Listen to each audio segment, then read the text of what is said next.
Jean-Marie Paillardy est enfin de retour à Vendredi Nanar. Et tout le monde se souvient bien sûr de son incroyable White Fire.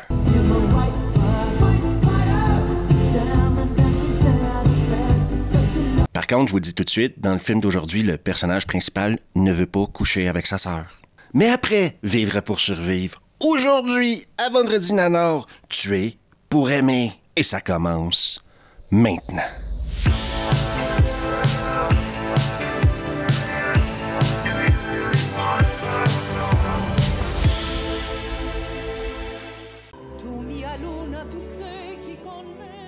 Le film commence par Jean-Marie lui-même. Oui, il s'est donné un rôle dans ce film-là. Et Jean-Marie se balade en Italie, dans une ville italienne. Parce qu'ici, c'est une coproduction France-Italie. Et la balade de Jean-Marie se termine bien sûr dans un bar à putes. Pourquoi un bar à putes? Eh bien, c'est parce que Jean-Marie a un radar interne, OK, qui fait en sorte que peu importe où il se trouve dans le monde, il trouve un bar à putes.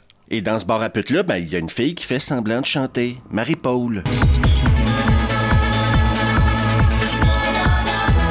Et là, Jean-Marie, il trouve qu'elle fait tellement bien ça, faire semblant de chanter, qu'il va lui donner 50 € et sa carte d'affaires. En 2009, 50 € pour une pute italienne, c'est l'équivalent aujourd'hui de 10 € peut-être.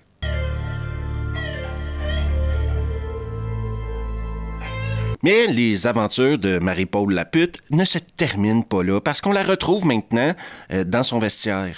Et là, il y a un mec qui veut son pognon. Donne-moi le fric! Non, arrête, c'est mon argent! Enfoiré! Quand le mec est sur le point de tuer Marie-Paul avec une extension électrique, là, la brune, sous-vêtements bien sûr, décide de prendre l'extincteur et de le frapper avec. Pire encore, elle le tue. Il est mort. Oui, je sais, moi aussi, je suis un peu sur le cul par le jeu d'acteur, par la VF. Il y a beaucoup d'émotions présentement. Et je vous dis tout de suite, le générique est même pas fini. Je suis la danseuse. Vous vous souvenez? Comment ça va? Bien. Et là, Marie-Paul, elle se sauve. Et là, elle va appeler Jean-Marie, parce qu'il lui a donné sa carte plus tôt, vous vous souvenez? Et Jean-Marie va la sauver. Sinon, vous allez retrouver mon corps dans une décharge. Ah, ce serait dommage, une belle fille comme vous. Donc, il va l'inviter à son château, parce que Jean-Marie, il veut la sauter. Oui, lui, là, il l'a vu chanter plus tôt et il est tombé en amour avec elle. Qu'elle soit une pute ou non, on n'est pas là pour porter de jugement. L'amour, c'est compliqué. La chambre d'amis? Non, une seule chambre, non, pas deux, non. Ensuite, on rencontre Thibault, l'architecte, à son château. Ça, c'est important, Thibault, l'architecte. Il y a un gros rôle à jouer dans ce film-là, Thibault. Ah, je te présente Thibault, notre architecte. Monsieur Delaroche. Et par la magie du cinéma, on va sauter un an. Oui, parce qu'il fallait se rendre à la fin des travaux, ou presque à la fin des travaux. Les travaux de Thibault comme architecte, c'est un gros truc qui fait bouger l'histoire dans ce film-là. Les intrigues d'architecture, moi, ça vient toujours me chercher. Vous avez bien avancé? On rencontre maintenant Anna, la femme de Thibault, qui trouve qu'il travaille beaucoup trop. Donc, dans la salle de bain, à côté du dentifrice, elle va lui offrir un petit câlin. Allez, un petit câlin, vite Non, fait. je dois y aller, je dois passer prendre les fleurs. Et ce que vous saviez pas à propos de la femme à Thibault, Anna, c'est qu'elle est masseuse. Parce que pour Jean-Marie Paillardy, mettre un personnage masseuse dans ton film, c'est un peu s'assurer qu'il y ait plus de nibards dans ton film. Le mec prend de la pellicule et en fait un poème. Est-ce que ça vous choque? D'habitude, ce sont les hommes qui me sautent dessus. Et on est de retour à Jean-Marie qui maintenant, à la table avec tous ses amis, toute sa famille, commence à penser à son passé. La voix off, pour te dire qu'est-ce qui s'est déjà passé, c'est une belle touche dans ce film-là. Mais pourquoi t'as sauté dans une beuverie il y a 20 ans? Il va maintenant annoncer son mariage à Marie-Paul. Un millionnaire qui marie une pute, ça arrive tous les jours. Après un an de réflexion, de nous marier. Et on voit que sa famille est super chaude à l'idée, quoi. Ouais, ils se réjouissent. Et d'avoir des enfants. Comme vous avez compris, tout le monde trouve ça con qu'il décide de marier une fille 25 ans plus jeune que lui. Que ce soit son frère, sa secrétaire, la maîtresse de son frère, son architecte, tout le monde le trouve débile. Mais parlant de Thibault l'architecte, lui, il est passé à autre chose parce qu'il est en train de sauter Marie-Paul dans la cave à vin. Oui, c'est un romantique. Quand Jean-Marie les surprend, là, laissez-moi vous dire qu'il prend ça perso, OK? Non, mais qui pourrait se douter que tu veux marier une pute puis qu'elle couche avec ton architecte? On parle ici d'un revirement de situation complètement incroyable. Espèce de salope! Je vais te tuer, t'écraser! Thibault, qui ne reste pas en reste, décide de lui mettre un coup. Tu crois que tu as crevé? Et ensuite de lui faire tomber un tonneau sur la gueule. Et là, il va convaincre tout le monde, bizarrement, faut dire que c'est pas tous des flèches, on dirait, que le mec est mort par accident. C'est un accident. Il faut appeler une ambulance. Aidez-moi. Thibault, peut-être traumatisé par la mort de Jean-Marie, est incapable d'accomplir son devoir conjugal. Qu'est-ce que tu as? Le lendemain, le commissaire et sa splendide adjointe se pointent. Je vous présente le commissaire et son adjointe, l'inspecteur Moresco. Si vous regardez ce film-là, vous remarquerez que presque tout le long du film, l'inspecteur Moresco, ça c'est la petite brune mignonne, OK? Eh ben, elle, souvent, elle parle, mais on ne l'entend pas. Il y a eu des soucis de prise de son, je pense. On a malgré tout le droit à du travail policier impressionnant. Même si le meurtre a lieu dans le château de Jean-Marie, OK? Que Jean-Marie est la victime, que sa femme est une ex-pute, que Thibault est un architecte, personne ne pose vraiment de questions à ces gens-là pour le moment. Non, l'inspectrice, elle, Moresco, se balade dans le village. Très loin d'où le crime a eu lieu. Je te conseille de te méfier d'elle. Et c'est bien sûr Marie-Paul qui hérite de tout. Donc, elle se la pète. Elle décide d'envoyer carrément chier le frère à Jean-Marie. Je ne te permets pas de dire ce genre de choses. Allez, qu'est-ce que vous attendez? Partons. Donc, le frère de Jean-Marie, il y a des soucis de pognon maintenant. Fait que, ce qui va arriver, OK? Là, on tombe dans une intrigue financière, hypothécaire à quelque part, OK? Marie-Paul va racheter son hypothèque et l'envoyer chier une deuxième fois. Mais à une condition. Je serai l'unique propriétaire. Ton château sera à moi. Vous voyez la complexité d'un scénario hyper bien ficelé, OK? On a un meurtre, une intrigue architecturale, une intrigue financière grâce à l'incroyable moment qu'on vient de passer à parler d'hypothèque. Ça, là, c'est du talent. Pour l'assistante du commissaire, l'inspecteur Moresco, les problèmes de son continuent, là. Il se dit dans le village que vous vous faites passer pour le propriétaire du château. Juste rappeler à tout le monde qu'on sait tous qui a tué Jean-Marie. Ils nous l'ont montré. Quand tu nous montres le meurtre dans un film, que tu nous montres qui l'a commis, l'intrigue policière sert plus vraiment grand-chose dans ton film. Donc, quand on voit une policière interroger un notaire qu'on n'a pas vu du film, on se pose des sérieuses questions. Décidément, elle est vraiment gênante, cette châtelaine. Encore plus quand le notaire se fait crier dessus par sa femme pour des raisons qu'on comprend pas vraiment. C'était mon plus gros fantasme, ce château!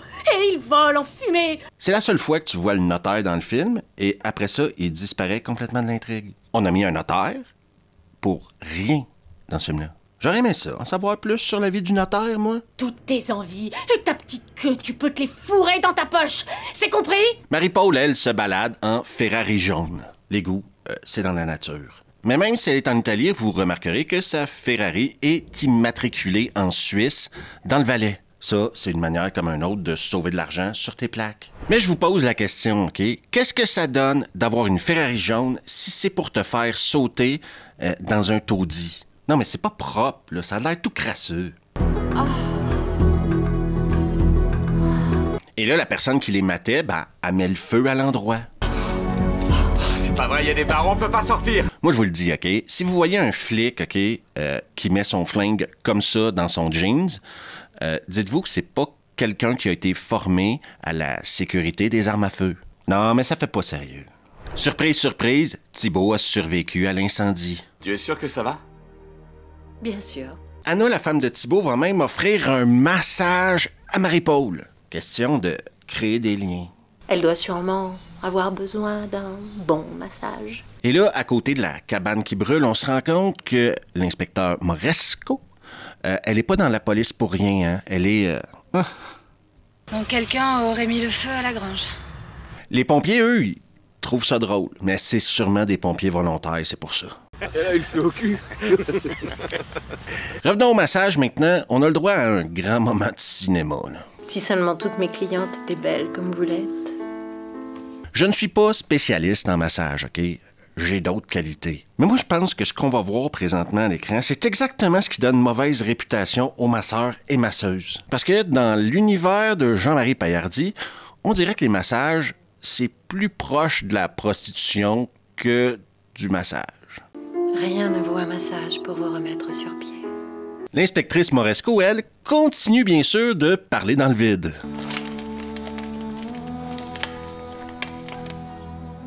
Et elle est tellement écœurée par ce qui se passe dans ce film-là qu'elle décide d'aller prendre une douche.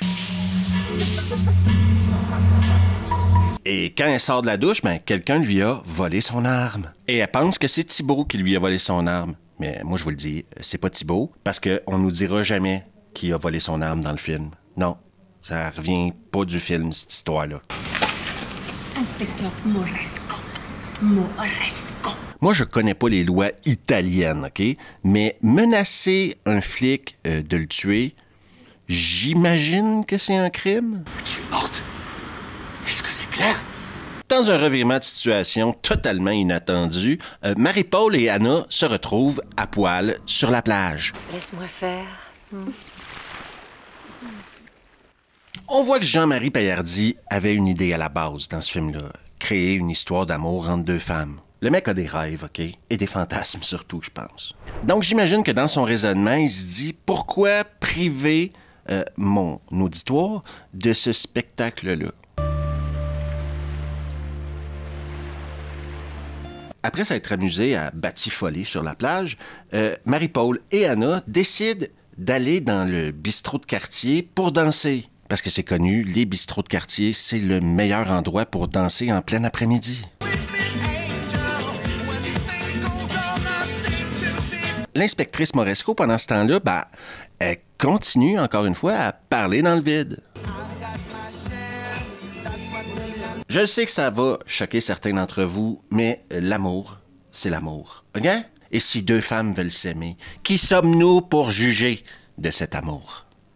Je t'imagine partout. Devant, derrière. Et si vous pensiez que Jean-Marie Paillardy allait pas créer une chanson thème, OK?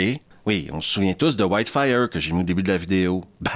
Dans Tuer pour aimer, il y a une chanson qui, attention, s'appelle Tuer pour aimer, Kill for Love. Et si vous pensez que Jean-Marie Paillardy va pas utiliser cette chanson-là pendant que nos deux héroïnes consomment leur amour interdit, eh bien, vous vous trompez. Parce que c'est exactement ça qu'il va faire. Chanson thème, scène de cul.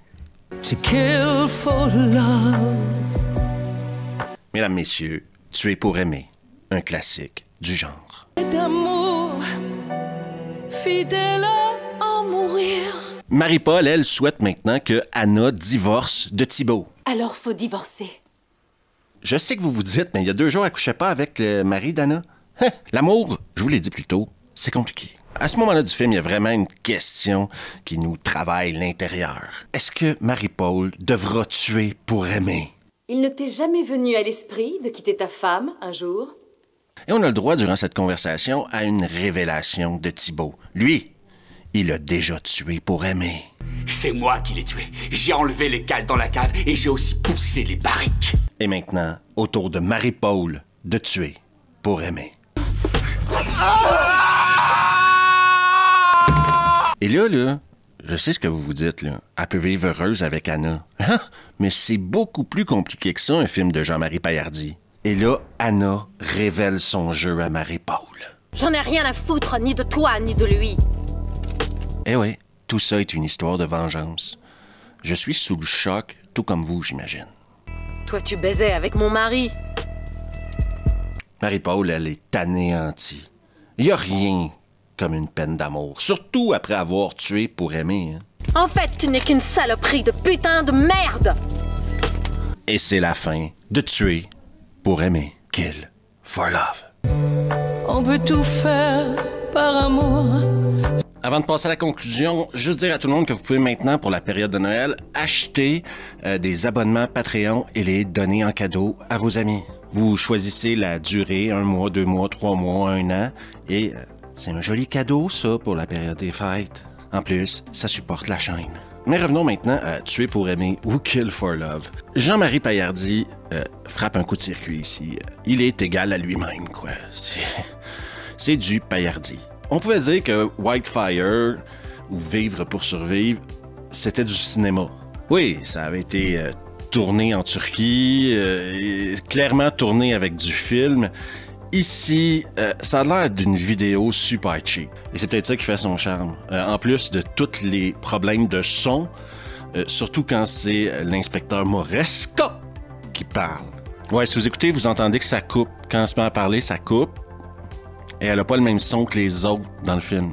Mais soyons honnêtes, les problèmes de son, vous risquez de vous en foutre un peu quand vous allez vous rendre compte que Paillardy avait juste envie de vivre ses petits fantasmes de vieux cochon pendant 1h40. Ouais, ce film-là dure 1h40. Je dirais qu'il y a à peu près 45 minutes de trop. Je sais pas s'il est dur à trouver. Moi, je l'ai trouvé assez facilement, je dirais. Donc, j'ai pas le choix de le conseiller à tout le monde. Parce que c'est du Paillardy. Le seul mec capable de faire des conneries comme ça, ben, c'est lui.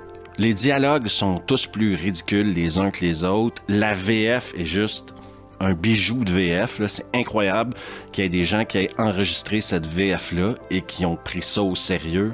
J'en reviens pas. J'imagine que la VO est en italien, peut-être. Donc, il doit y avoir une version italienne de ce film-là qui traîne quelque part. Mais je le conseille sincèrement à tous les amateurs de nanar. Et bien sûr, à tous les amateurs de Nibar.